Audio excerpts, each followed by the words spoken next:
Mummy ઈ પરસલેમ કે ઈ પરસલે કેવું સારું લાગશે?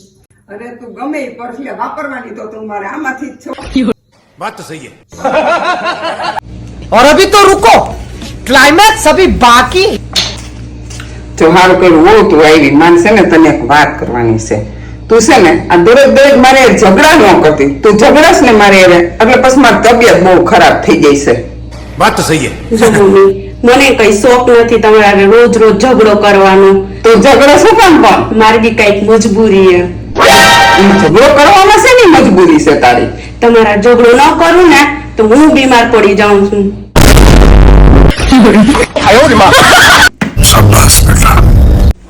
लेकिन ये साला कर क्या रहा है यहाँ पे?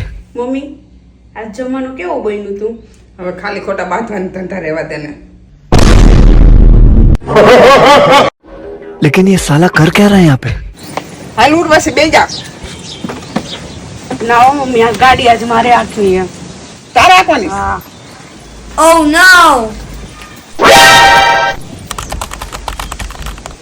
હાલો પતિ દેવ, મારું નામ છે ને ગોપનનાથ કાઢી નહીં જો.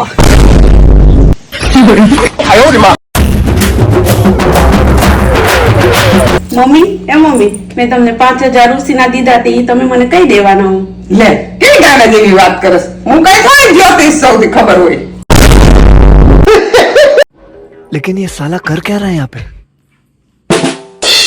મમ્મી મમ્મી શું વિચારો? હું વિચારું છું એમ યુવાનીમાં મારા જે સપના હતા ને એના વિશે વિચારું. બટ શું સપના હતા?